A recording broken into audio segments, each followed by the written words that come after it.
Let's go ahead and get started. And so I'll call on the co-chair for any comments that you have. All right, thank you, Madam Chair. And so, first item, we will accept the removal of the 1.9 million in enhancement only of professional development in light of the funds that could be up to 16.6 million in professional development, and in light of the 1.8 million dollars in state funds that are already in the budget. Next, we will accept removing the mentor teacher in light of your vice chair's wisdom. That's $1 million of new money, and we will maintain the 1.3 million existing. And finally, on the last item on capers, the House has received word from our capers chairman that he is committed to making this his priority item for next year. He would like to have a more holistic review and approach of all state employees. Some of the concerns he has is that it does not include support staff.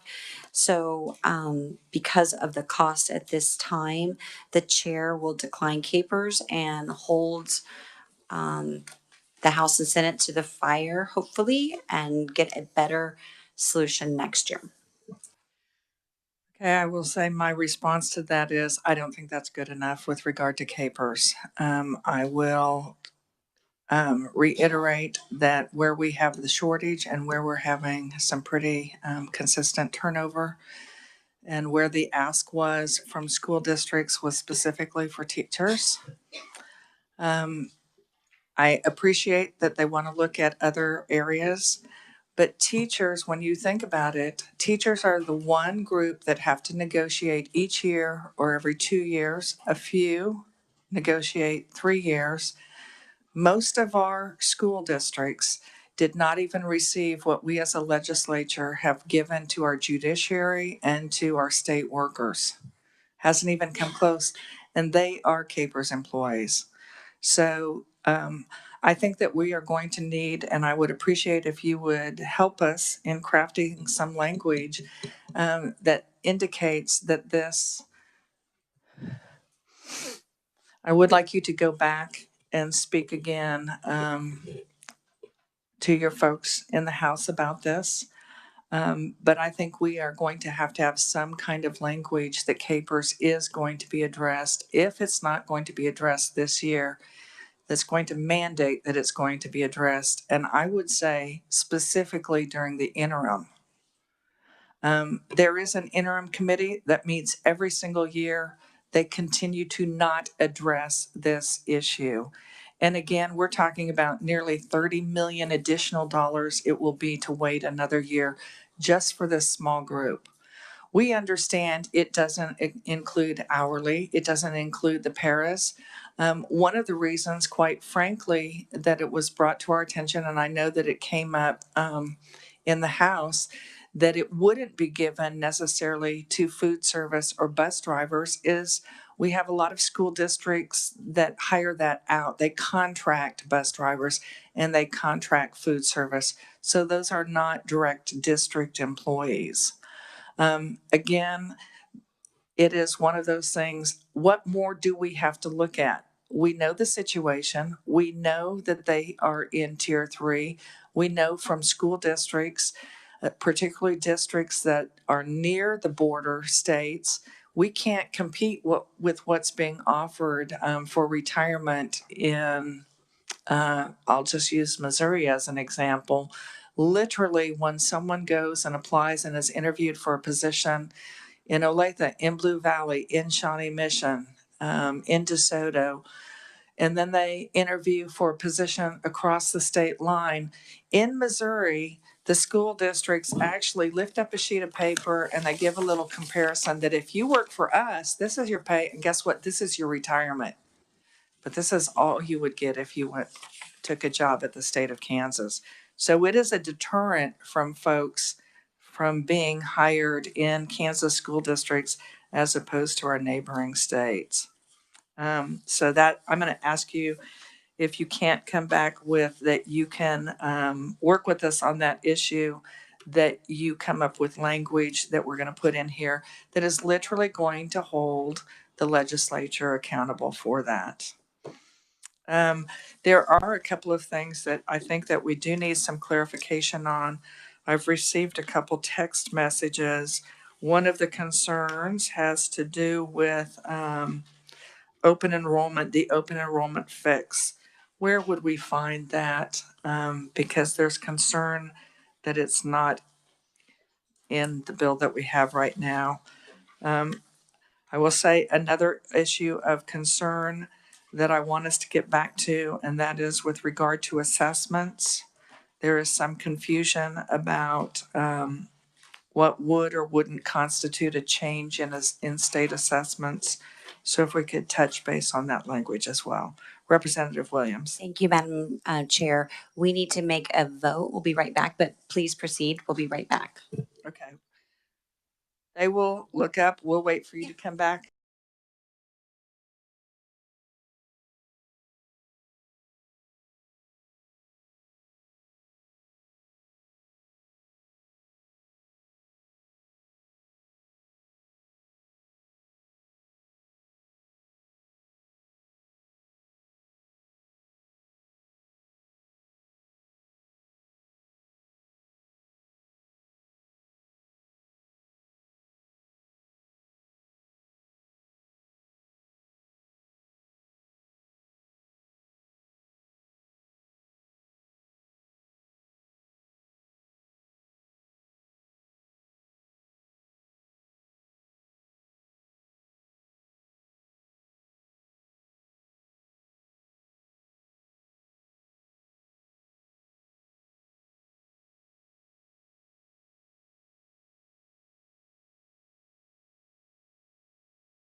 Thank you very much.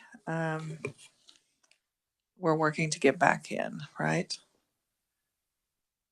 Love that boldface. Okay, so really quickly, we will call on the revisor Nick to share with us on assessments, page 49, and then Dr. Harwood, you can just go ahead and walk your way up to the microphone because we will have a couple clarifying questions. So Nick, if you could just share the statement with regard to assessments and standards.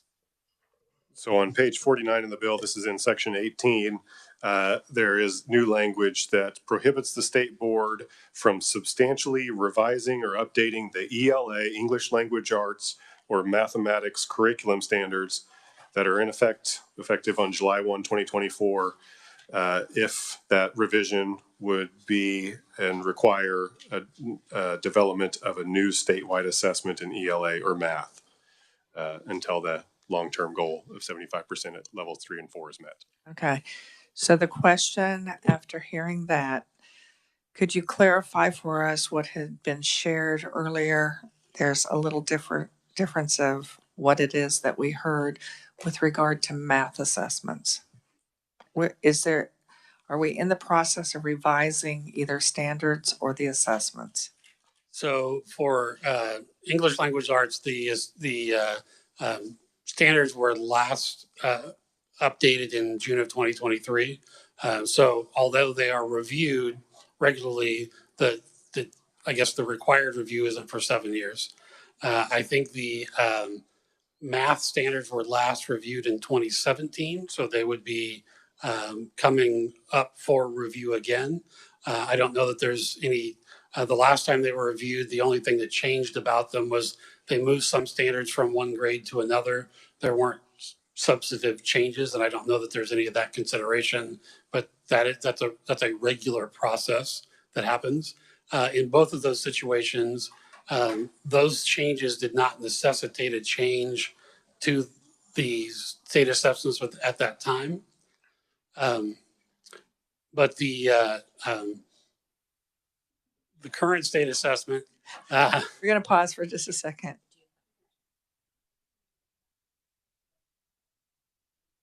That's okay. All right. So okay, just real quickly, The state assessment that's being given this year was originally from 2014, so it's 10 years old. For the last 5 years, the State Department has been working with KU to update that assessment, and so the new assessment is set to roll out in the spring of 2025. They are trying to address some of the issues that have come up when we talked about with the fourth grade issue. The plan is that it will be comparable to the current assessment, but it's the natural life cycle of assessment that you update them as you move forward. so House members go vote.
assessments. And part of what we heard was the test this year in math was actually written in 2014, though the standards were reviewed in 2017. Is that correct? Okay. So English was it revised or just reviewed in 2023?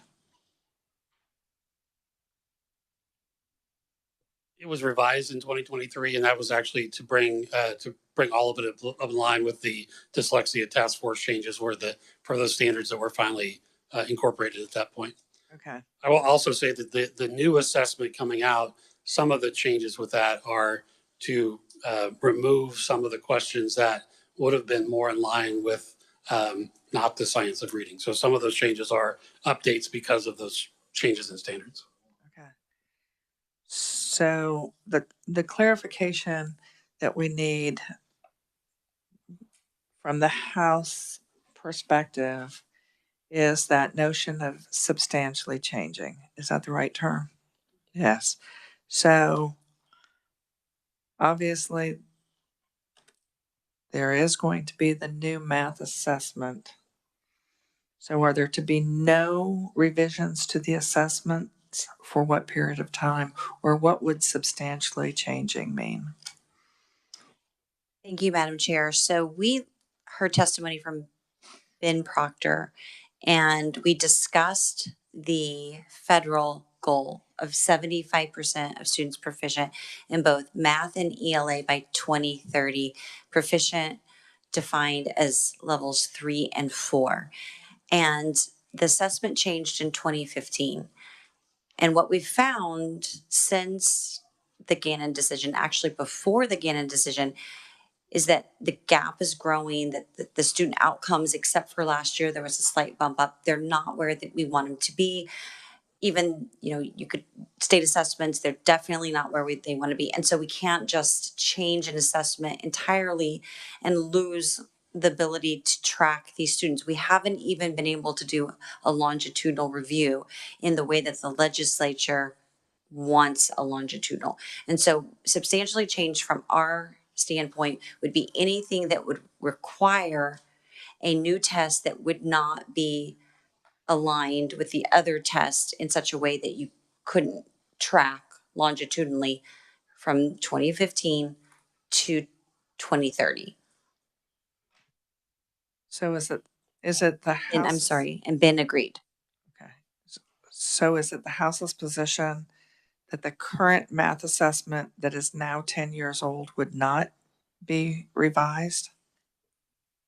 Well, no, it would not be revised. Ben Proctor provided testimony that supported that there was not a need to change that.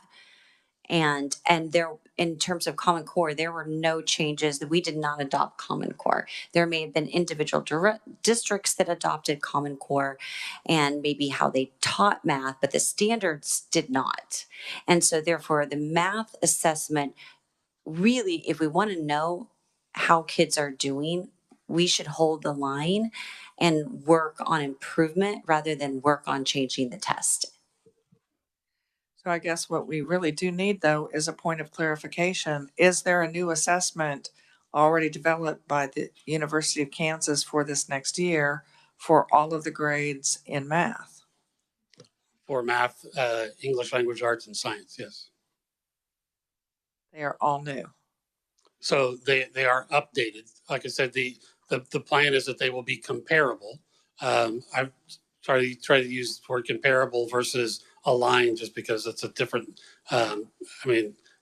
Statistically, those can be different things, but the plan is that they would be comparable. Okay. So Representative Williams. Well, the only thing I would say to that is I like the idea that it's comparable and would still be able to use longitudinal data. Is that what you're saying? That would be the intention of the comparability, yes. All right, so we wouldn't need to say they're no longer compare it's apples to oranges. They still compare it's apples to apples. And even if the scores are different, there could be a transition table, basically, where you take the test and so that you can compare and you could talk about whether it's proficiency or levels, how that would translate from one test to the next. That's what the groups are working on now. And the only other thing is, I didn't know this. Did you guys, I mean, did anybody want to mention that when we were talking about it? Or did I just miss it? So, I know you weren't the one there. yeah, so my understanding is that this test has been in development for the last 5 years. So you're supposed to do it every 7 years and you start developing it immediately? You review standards at least every 7 years. The test is I mean, now it's going to be 10 years old when we're done with this year. 2014 was the first year it was supposed to be. There were technical difficulties and it wasn't given. So it was first given in 2015. So yes, there would typically be a review cycle for the assessments as well. Some of that is that as questions get exposed, you have to move them out and it's moved through the assessment. I would say every assessment does that. The ACT does that. I mean, so every assessment does that in some way. Those revisions as they move forward. Oh, absolutely. Representative Williams. So 2 more questions on that. So based on what you're saying, that they are comparable, they're, it would be substantially changed. That's my first question. Your opinion on, was that substantially changed? And number 2, remind us what our contract is annually with KU. Is it for the maintenance of those and,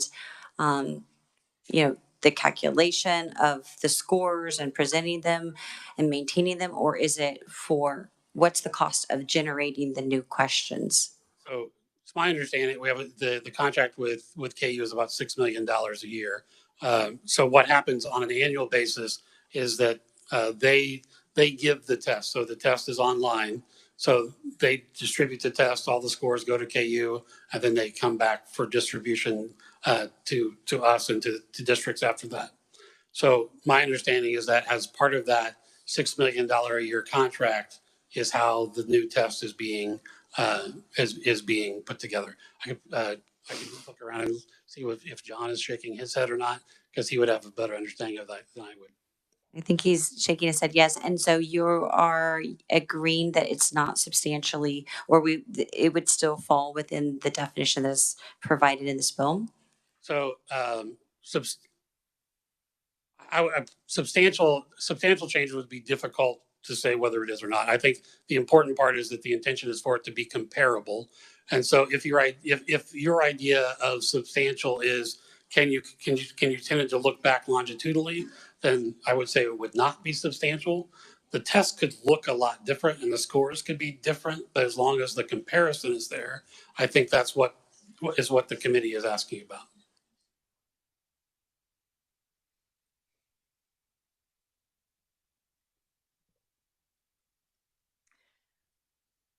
I think that this is an area, especially since we're just now learning that there's a revision that's going to be started for this next year. I think that does draw some questions. It draws some questions really as to how that will fit in with the language of this. So what I want to make sure is as we're crafting this language, it's not designed to be a gotcha.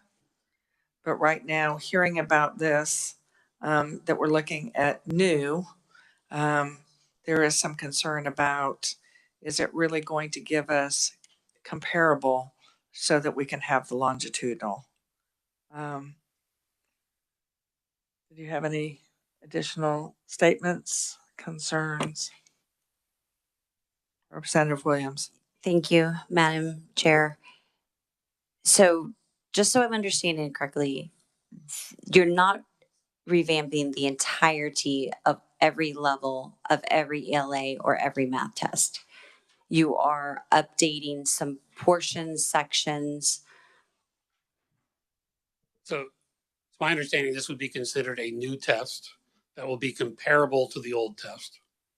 So it would be something new at every level for each of the subject areas. And at what time was there a decision made that you may have been working towards revisions in the last 5 years, but at what point was there a contract for a new test to be made? I don't know that for sure. I think that's part of the ongoing relationship and contracts with KU. I think we'd want to see that and to know that, because we were told there was no need to have a new test. This is something we specifically talked about. And we were not told, and not anybody that sat in the audience that watched refuted what Ben Proctor told us. So this is a complete, so I would want to know exactly at what point was there a determination to create. So you've got $6 million to maintain testing. It certainly costs more to make new tests across the board, I would think, because we were going to be charged $9 million just for the virtual test. So why? So it's got to be, where's the funding for that?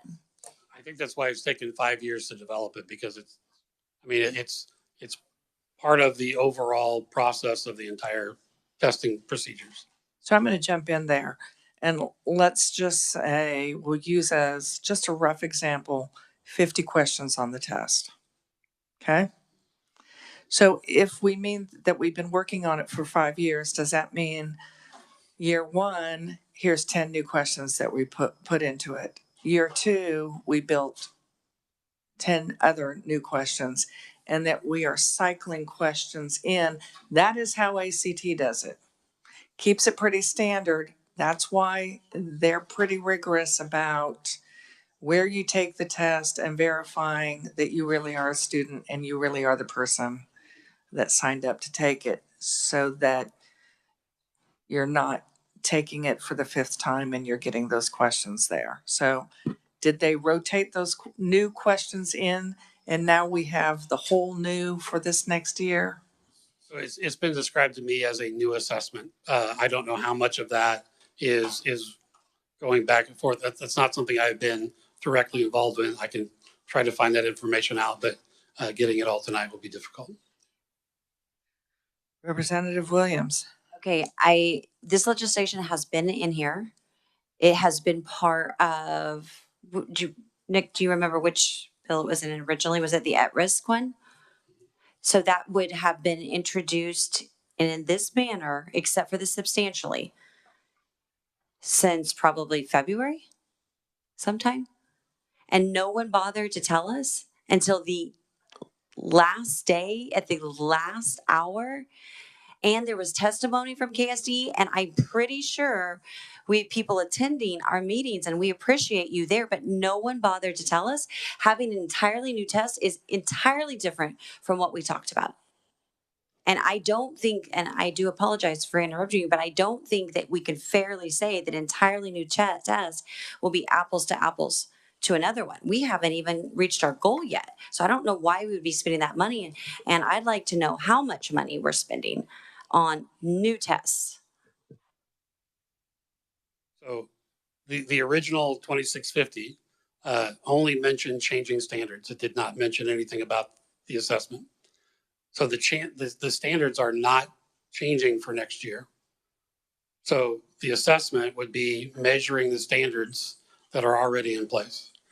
The part about changing the assessment came about with an amendment later on, when defined that standards could be changed as long as they weren't substantial, and substantial was defined as needing to change the test.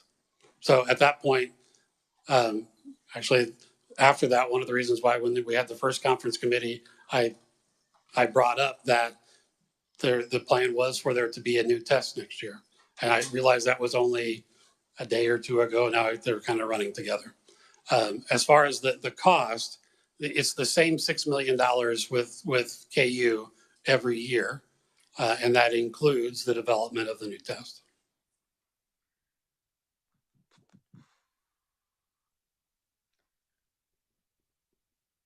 I am going to apologize. I do not remember hearing 2 days ago or 3 days ago that it was all new. You guys remember hearing that they were all new? Madam Chair, I do remember something. I believe I brought the question up because I was thinking, just it's saying that you may not update, and I know that's part of the process. So When I provided the handout on when you asked specific questions I think, at the first conference committee about You provided assessments. this on, And when I came up the next day with that information is when I said that the test would be, there would be a new test for next year. And that is the first time that I know of that would have been said. I think that I was busy looking at the difference between the English participants and the math, because that was significant, the front page versus the back page, and hearing about the mini tests, because I have talked to a lot of people since then, and none of them had heard about mini tests. We were hearing about it, and I don't recall it ever even being presented in any Senate Education Committee meeting that there was anything called a mini test. Representative Williams. Thank you, Madam Chair. So we had hearings on this on March 11th and March 12th. Well, not hearings, we worked it March 11th and March 12th. Wouldn't that have been a good time? Or after that, or March 20th, or, I mean, at what point was this going to be? I mean, I hate to say it, was this going to be one of those things that was just going to be ignored? No, I mean, I think from my part, because it's been going on for 5 years, I probably made the erroneous assumption that more people knew about it outside of the department or the state board. So, I mean, that would have been a mistake on my part to assume that that was more widely known. I don't know why it would have been, unless somebody specifically talked to the legislature about that, because it would be the state board that's making those decisions to move that forward at that time. And I would just let you know that one of your predecessors 2 times back told me that we could not look at tests before 2015 because they were not the same tests. Now I know that the cut scores changed and there were 5 categories, not 4, but nevertheless, that was what I was told. And what I'm hearing you say is that these brand new tests, because they're the same standards, then they're still, we're still being able to, but the problem is they are a new test. So if students fall or if they improve, we don't have the same level of confidence. I would say that the difference between the 2013 to 2015 test with 2014 not getting a test, I do not believe that there was an effort or the way things happened is that it would have been difficult or that you could make them comparable. In the development of this test, it's been specifically planned that they would be comparable. So it's been a long time since I looked at the 2013 test. So I don't know specifically what the differences are. Going from the changes could have been in the performance categories as well. So I'm going to pose this because I know that it is done, that beta testing. So the new tests that you're talking about are for every grade. So there has been no beta testing on the new test, whereby kids that take the old test today also take the beta test, which would be the new test, and then they would match it up to norm it. So there has been no beta testing. Am I correct in that? I don't know if that was part of their development process or not. So I'm going to ask the next question. Yes, I'm told that there has been. So there has been beta testing on all of the tests? We don't know that it's all, but that's been part of that would be part of the comparability process, is to see how those would move forward. I mean, I can get more information, sadly, next week about exactly how the comparability will work. But I don't want to overstate that now and then have to come back and say that, well, no, I was wrong on that. You don't want to over, you don't want to under. Right. Either way is not a good way. I guess I'm going to bring up the other issue, and that is that you said it was originally developed for 2013, but there was a problem with it, so it wasn't until 2014. The problem with it is a concern that I have. So actually there was, so it's 2014. There was actually That was the problem. So that was 2014. There aren't scores for, because it was supposed to be deployed in 2014. I believe it was actually a technical issue with KU, and it was actually a cyber attack at that point with KU, so they weren't able to get the test out. So it wasn't the testing itself, it was the delivery mechanism. And there weren't hard copies, so there weren't paper tests given. That is correct. Because they had been phased out by then. I think we're going to have to get back to this. I do want to verify a couple of things. So we have agreed. Okay, I just want. Okay, go ahead. I want to verify that we have agreed upon the requirement for the sped transfer. We've agreed upon the calculation. We've agreed upon removing the 1.9 enhancement. We've agreed upon moving the 1.0 mentor teaching. We are there right now, correct? Okay, so you go and vote, and we will be here.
I want us to move on so we can just keep moving forward. And I am going to say it's going to take us a little bit of time to get our head around all new tests starting next year. So one of the things that is going to be our ask, if that is the case, so what are we going to do as far as options for parallel testing. So that would be something that needs to be discussed.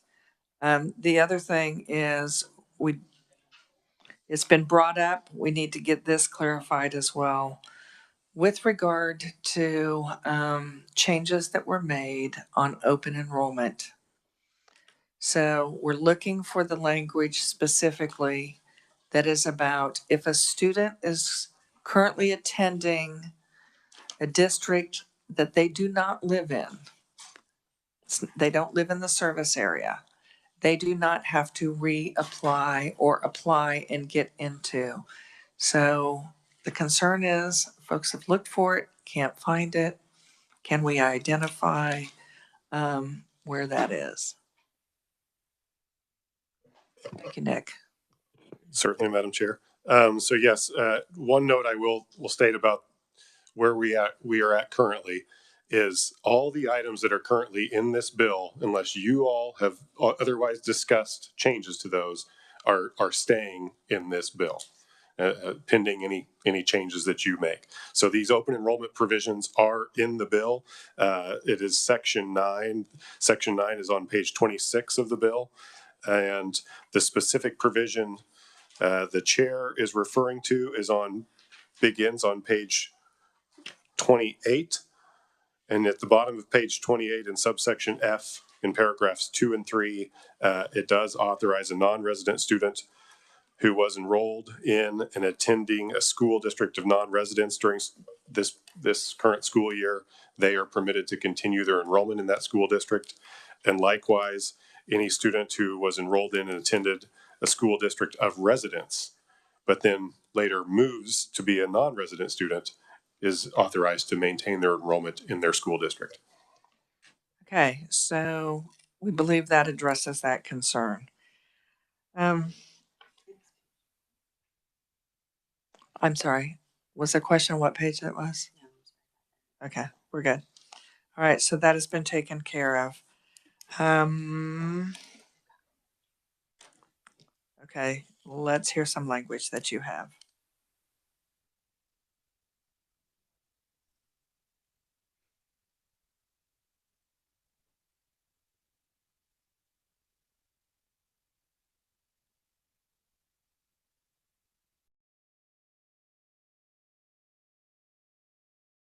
All right, so the language that would help ensure that we address the capers issue that seems to be a really high priority for many people.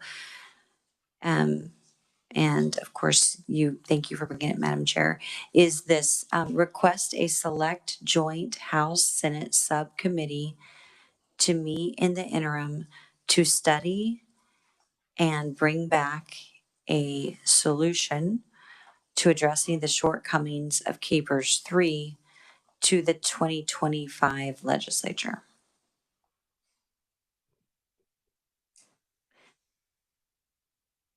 And it appears that leadership on both sides of the rotunda is supportive of this.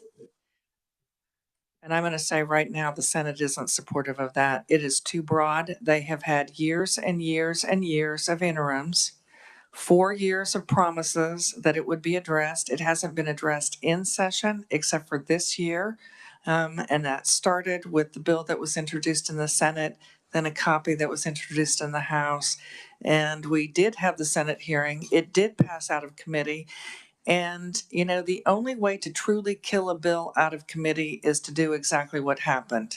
It was sent to not only one committee, but it was redirected to 2 different committees. So it killed it and then it cremated it.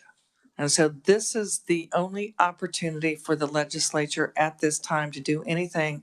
And I want specifically teachers, that group that is not compensated directly in any other manner by the legislature. They have to every single year or every 2 years, whatever is the norm for their district, they have to negotiate even a pay increase. And yet we have repeatedly in the state We had the appeal from the judiciary. We had the Chief Justice of the Supreme Court come to each legislator saying, we need an increase of pay. Our judges and all of our staff are underpaid. And then we did it for corrections, and then we did it, and we did it, and we did it. In fact, we've already voted on pay increases this session. I think it was 2 days ago in the Senate. So that has always happened with pay increases. Nothing has been done. Nothing can be done by the legislature to assure pay increases for teachers, but CAPERS is one benefit that we can impact. So how is it that when the move was made to eliminate any additions to Tier 2, to create Tier 3, we made a carve out for corrections, and we have refused to come out with any future carve outs. Teachers are the highest in demand public servants that we have where there is this ongoing shortage.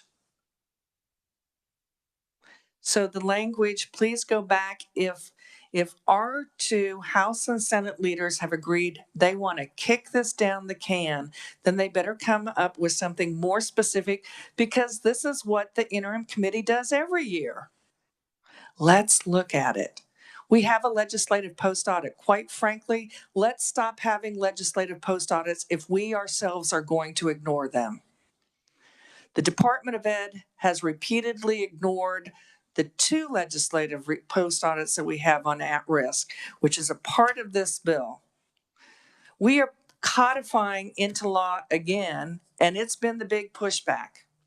And I said, okay, stop flipping out on the plan for at-risk kids. We put in a pilot. In fact, I'm going to ask for it to be a 2-year pilot, because this time next year, I don't think we'll have enough information from 10 districts to implement statewide. So I'm going to ask to push it back again. But what's most interesting is the penalty in there. It's already in law. The things that are supposed to be done with at-risk already in law. And I will, since Dr. Proctor's name has been brought up repeatedly today, I'll add my own. When we were talking about this very issue of at-risk, and he was in Senate Education testifying, he had the nerve to stand before us and say, there are lots of laws. As for his reason why the Department of Education had not been working with school districts to make sure that they complied with the at-risk law. So I'm sorry. This is our one opportunity as a legislator, as the House and the Senate, to say we're going to do specifically something for teachers, because boards of education haven't done it. And quite frankly, everything we heard from superintendents, how many emails and text messages did we receive from our superintendents? Dozens of them, dozens and dozens, to the point of hundreds, because they had teachers communicate also. Did they say anything about put something in there for teachers? No, they didn't. They didn't. They said, give us more money, not for it to go to teachers. Give us more money, and don't count that LOB as a part of meeting the 92%. That was the ask. So we're going to address the 92%, but there is no commitment that anything's going to happen to help teachers unless we can do something. So come back with some language that is stronger and is specific for the teachers of this state. Can you guys do that? Well, Madam Chair, I would just say that we have two separate committees that deal with pensions. And this is not that committee. This is policy that doesn't belong in K-12. The funding does, so you're correct. It's definitely relevant. This policy does belong in K-12 because it impacts K-12 teachers. The funding, yes, belongs. But you know what? This whole bill is policy and funding.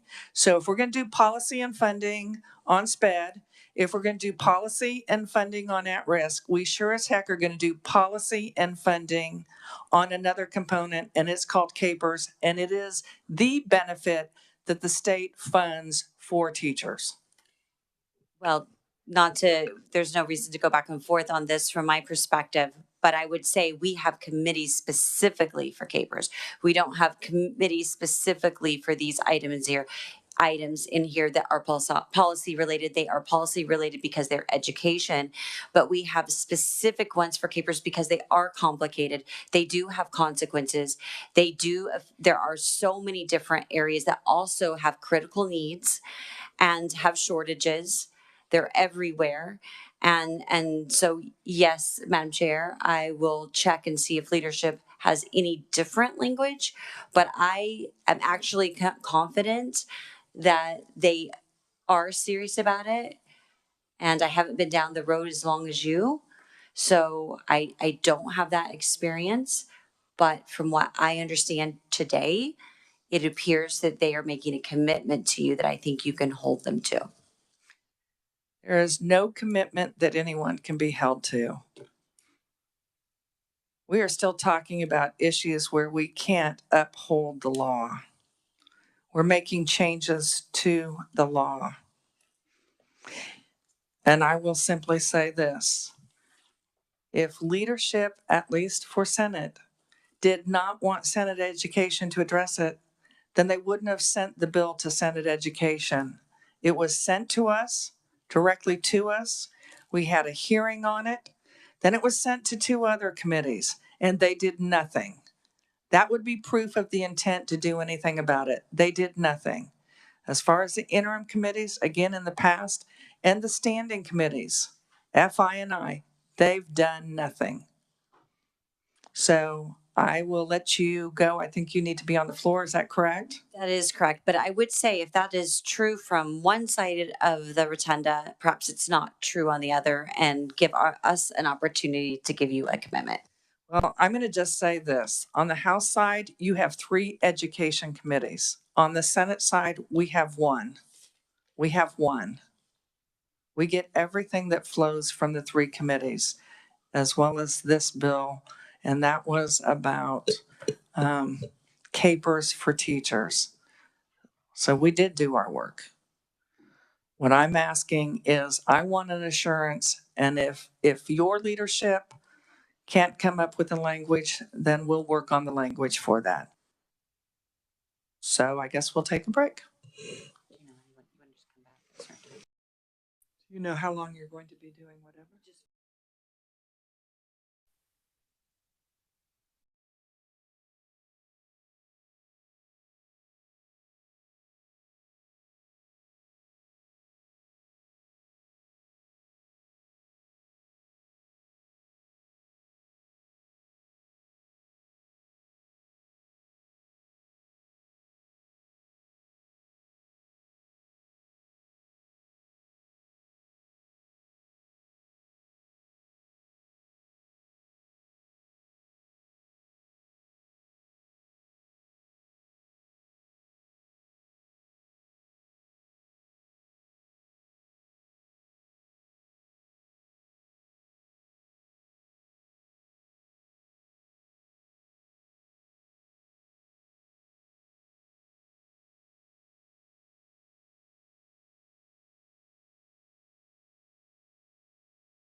about the pilot program that's been identified. It was originally for a year, 10 school districts would participate.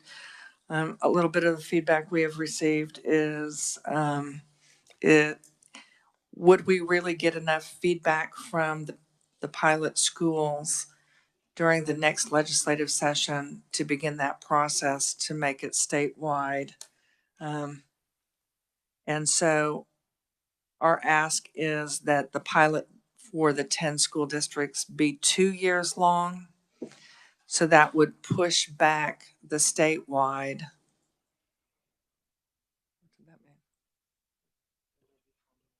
Okay, going over there. So that would push back the statewide implementation for not the year following, but for the two years from now. Well, my question is that when we talked about it, we talked about the year as just looking at the process. So we're not trying to really see any growth in outcomes. We're just trying to see, is this process clean? Does it work? And I'm just wondering why we would need 2 years when there's so much learning loss. I'm wondering, is it a good idea to, I'll steal your language, kick the can down the road? I think that what's going to happen is during the start of the school year, at least the first semester, first half, they're going to be working on implementation. So they will only be September, October, November, December before they would come back in January and come to us with some recommendations for how to address the smaller school issues, the larger school district issues, and so forth. So I'm not sure that there would be enough information for us to implement or modify some changes. But after a year, there certainly would be. And that summer would be that opportunity to meet with the task force that's already in place, is to start even perhaps for the pilot teams or schools to come up with perhaps some modifications as far as guidelines for them, and then take it statewide.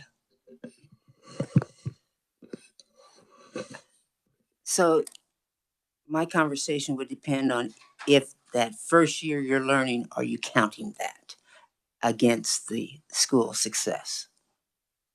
If you're not, then They're working on gathering language. okay, so then you would not count that as that year one.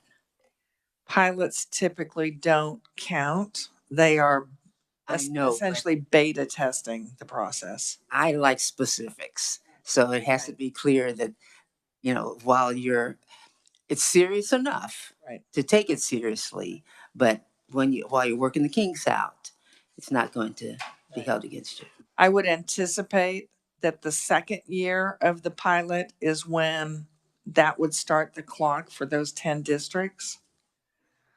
By the third year, it would start the clock for all districts. Yes. So what year are you speaking? We're not 24, 25 now. 25, 26. 627 would be the second year of the pilot. Implementation statewide would be the third year.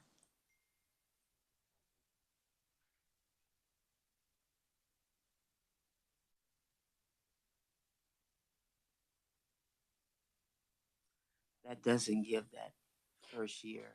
So one thought is, if that's the case, we could put language that stipulates that there does not have to be online reporting of this. It would just be legislative reporting, so that there is not any data that's tied to the district in a new way in that sense. We can agree to that. Representative Nguyen. Okay, so what happens to a district that doesn't want to participate? Is pilot voluntary? The Department of Ed We'll find those 10 districts. The Department of Ed cannot mandate a pilot. Representative Getz. Thank you, Madam Chair. I'm thinking about that second year starting to count that as their clock, and I'd really like both of those pilot years to not punish those, not punish is the wrong word, but initiate that consequence possibly. I'd like to Until push it everybody else. until everybody else. So I would like to keep it clean. If we're going to do the 2 years, which I'm fine with personally, leave it to the chair. But let's start them all at the same time. They're being the beta testing for other districts to learn, and let's start the clock altogether. I appreciate the wisdom. I think we're in agreement on that. Right. Getting late, so give me some clarity. So 2 years of just the 10 districts. We're not starting the clock until the third year when everybody's on. Is that right? Is that what you wanted, That is what we want. Nick? Go ahead, Nick. I know. Would the first pilot districts be doing a 4-year evaluation, or would that be only a 2-year evaluation? And then once all districts come online, they would pick up new cohort groups to begin with all school districts to do a 4-year evaluation. They could. I think right now, when we're talking about 3 years down the road, I think we're ahead of our skis. I'd like to get the first year of the pilot and the second year before we say start a new cohort. If they've been tracking the longitudinal, then they should be able to continue. But I think we have nothing like this going on now. So I think a year from now, we'll be better able to judge when that, yes, Representative Getz. Just clarity around if they're one of the pilot, the 10 schools, they get to stay with it, and they're, in a sense, the clock still isn't starting until the third year, but we could see that data before then. Is that what we're saying? Right. They would share what was working, what they had questions about. I mean, how often do we let districts come and say, okay, we're having a problem with the process? So they can help inform any changes that need to be made on the process. Representative Williams. So one thing to consider, we might allow them on the second year, once they've completed it. Let's say they don't like their goal. The goal was too stringent, too small, whatever it is. The cohort groups, maybe they figured out that that's probably not the best way to put a cohort group together. I think that they should be able to move forward clean on year 3, or if it was a success on year 2, take 2 forward, so that they have that option, because I think it might be good for them to start clean after that. I would agree. It really could be an either or. And so I think for us to try and determine that right now is premature. No required reporting except for to the department and to the legislature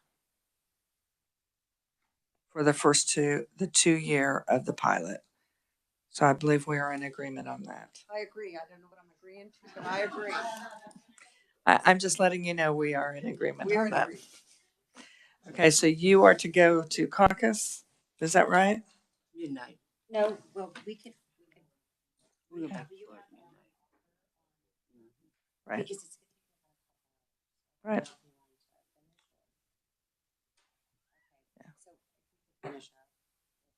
Okay, so we're gonna work on coming up with a counter. We have one more question, please. Yes, Representative Nguyen. So did you move the 75% down, up? That stays at the year. Representative Williams. Yeah, the 75% doesn't really relate to this, other than the fact that if you are at 75% and you have met the state goal as they have established with the federal government of 75% with all your students in levels 3 and 4, then you're just exempt from the legislation. However, other than that, 75% is there because it's codifying what the state board has established as our goals for our state. 2030, Representative Wynn. 2030 is the date in there, and we're saying you're not really counting until 26. Those two really are not related. Representative. Yeah. Williams. So the way that I don't even, what was it called? The comprehensive, it wasn't, it was the application for the federal government from the state of Kansas that said, these are the goals that we're going to reach 2030. That was established. We're just saying that we're codifying it and saying to the districts, you don't have to participate in this if you're already there. But if, right. And so they're just only loosely correlated. So it would be up to the future legislatures, even if they like this at-risk thing.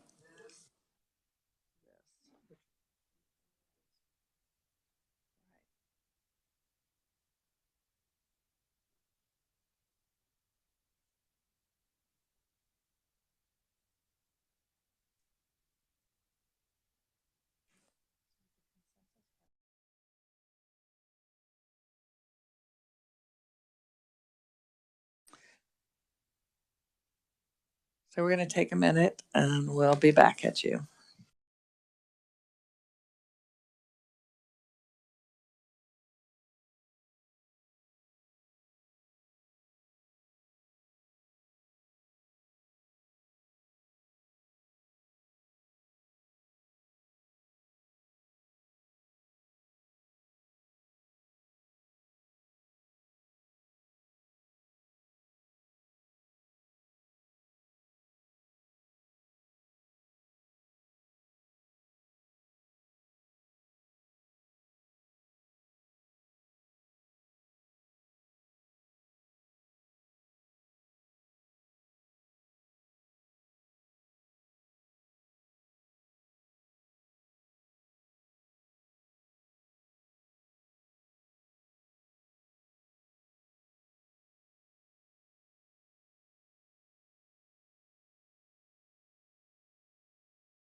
Thank you for joining us again in this conference committee on school funding for our state. So I do want to acknowledge the staffers that are here, and I appreciate the work because we are wanting to get this right and get the funding formula aspect addressed to meet the needs of our schools. But that also has meant that we have lots of folks that are in the audience, and we've had to call on them. And some people go on a vacation, some people go out for a fancy dinner, some people have a big surprise, but they find all kinds of different ways to celebrate their birthday. And our deputy commissioner has decided the best place to celebrate is here. And because he's about to turn into Cinderella, I think in about 5 minutes, we are going to pause and then we're going to get right back to business. But we are going to wish him a happy birthday. And we're going to do that by We Will All Join and Sing. So here we go. And a 1, 2, 3.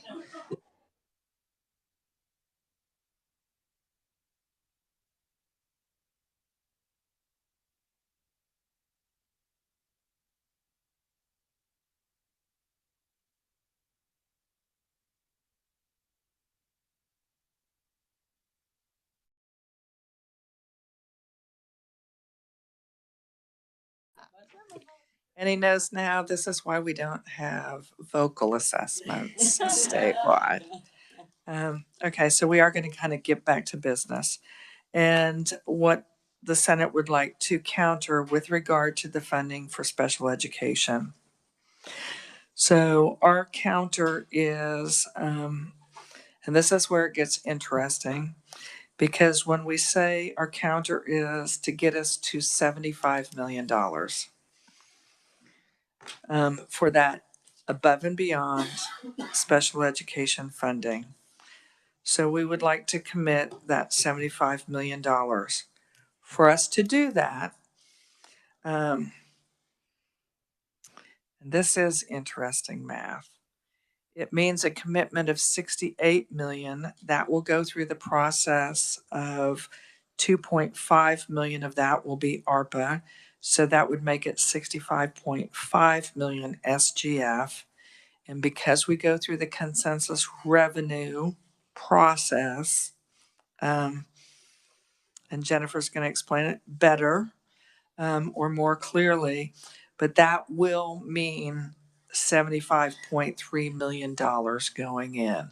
And Jennifer, if you just explain to them how it is when we hatch the 68 million, it becomes the 75.3.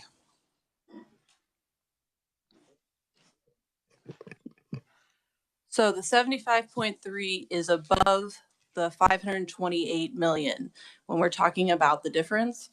So to get from 528 million and you add the 75 million, we get to, currently the consensus estimate has the fiscal year 25 is $535.5 million.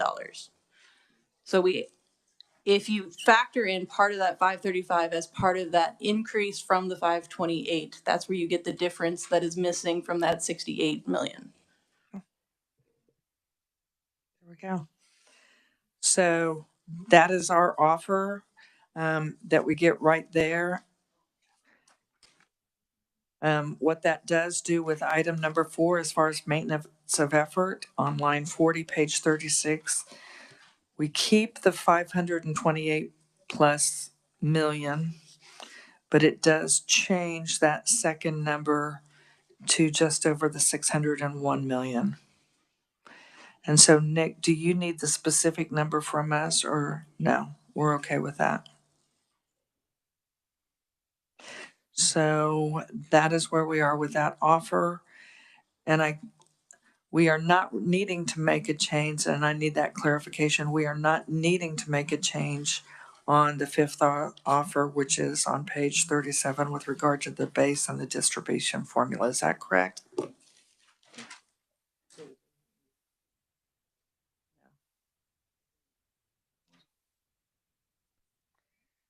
601.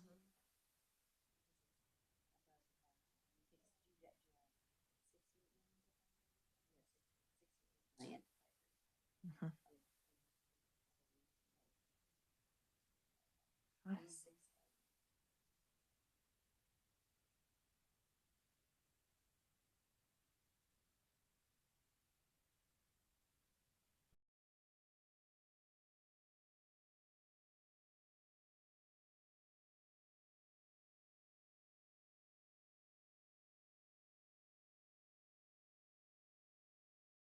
We are maintaining the position that it's the Department of Education that determines that distribution method for the 75 million.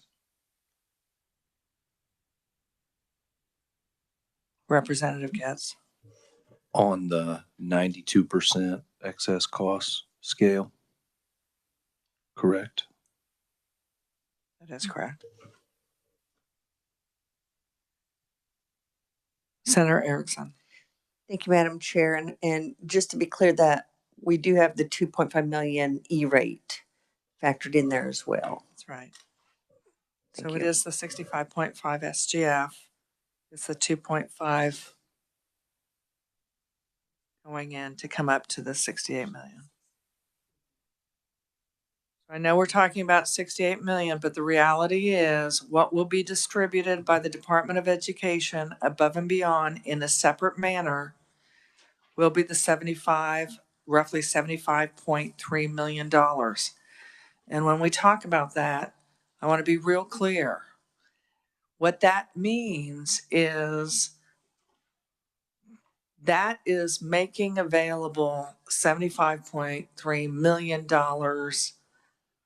that school districts are not going to be shifting over. That is freeing that up in that other column.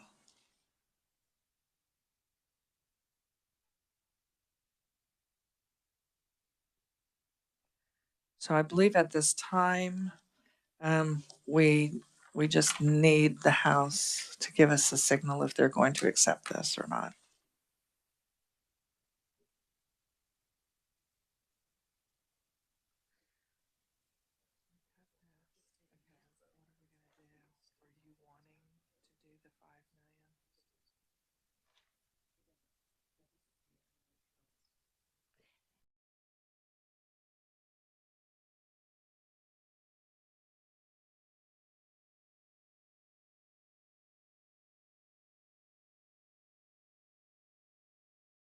Right. Just making sure we clarify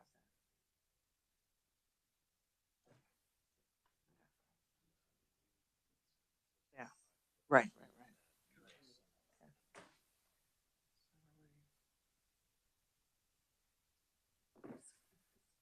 Okay. Okay, so yes, we do accept, so have we gone over all of those items? We have gone over all those items. And so we're in agreement on all of those. We are in agreement. So do the revisers have some language about the committee that? So is it that we request that the committee, it is we recommend. So the recommendation, and it's not really from a committee, how do we get that language in there as far as the recommendation?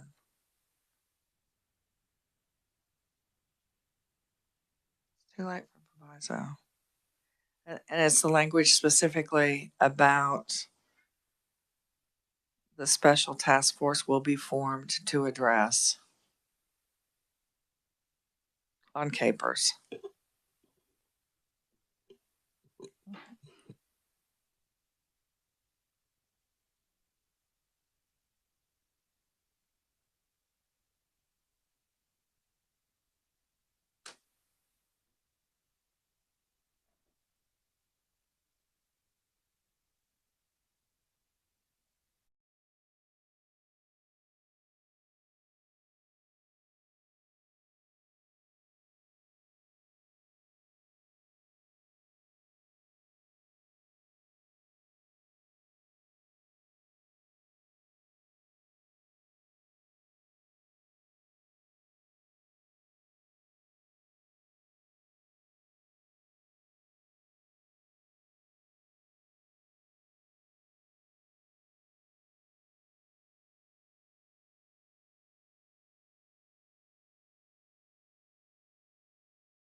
I'm going to go ahead and open up the conversation. We want to, I would use the term put the feet to the fire with regard to the Capers issue. We received an assurance from the Speaker of the House that he absolutely is committed to having an interim committee formed. I would love to have that codified. The opposition to having it codified is they don't want to leave it limited to teachers. So if we were to go beyond that, and correct me if I'm wrong on this from the reviser standpoint, if we go beyond just teachers, now we are breaking the single subject of education.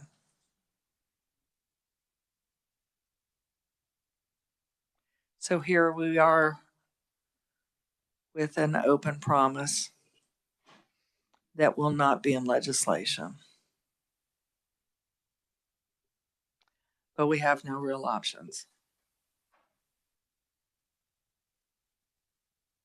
And let's go ahead and have the reviser share with us why we are now in that quandary. Thank you, Madam Chair. Our concern is that Senate Bill 387 is an education bill, and the bill discussed earlier that passed out of the Senate Education Committee was limited to teachers transitioning from Tier 3 to Tier 2, so still within the nexus of education. If forming an interim committee broadened looking beyond teachers to other government employees, it is now a Capers proposition and not limited to education, and you would run the risk of a single subject challenge. So I would say to the House, we will abide by what are the guardrails of the legislative process. That gives us no assurance for any future of other legislative processes, such as an interim committee. I don't see at this time that we can violate that. We're not going to put it at risk. So I will ask the House at this time, are there any other issues that are outstanding that need to be addressed?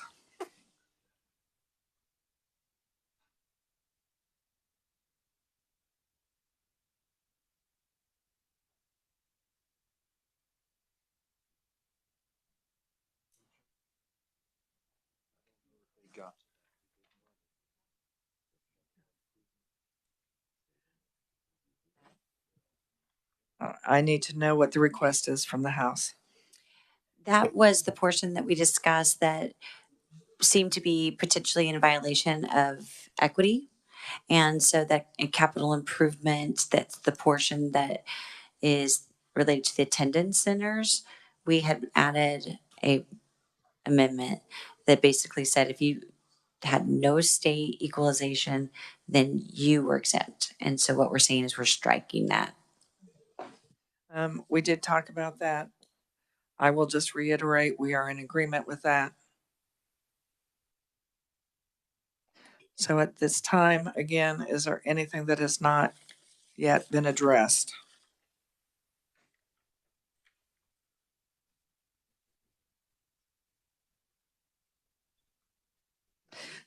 We did have the testing standards.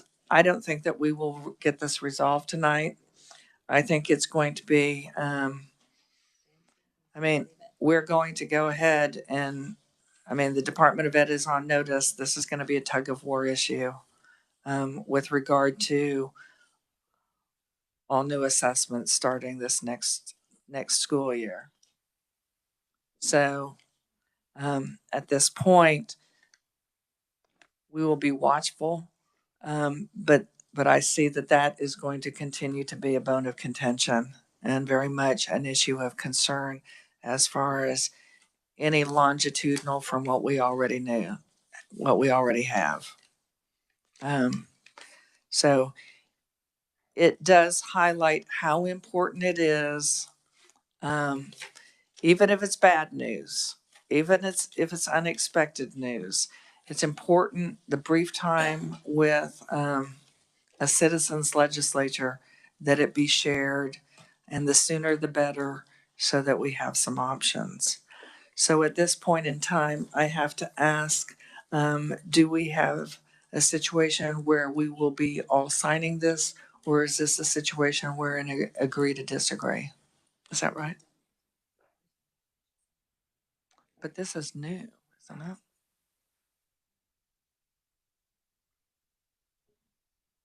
Okay.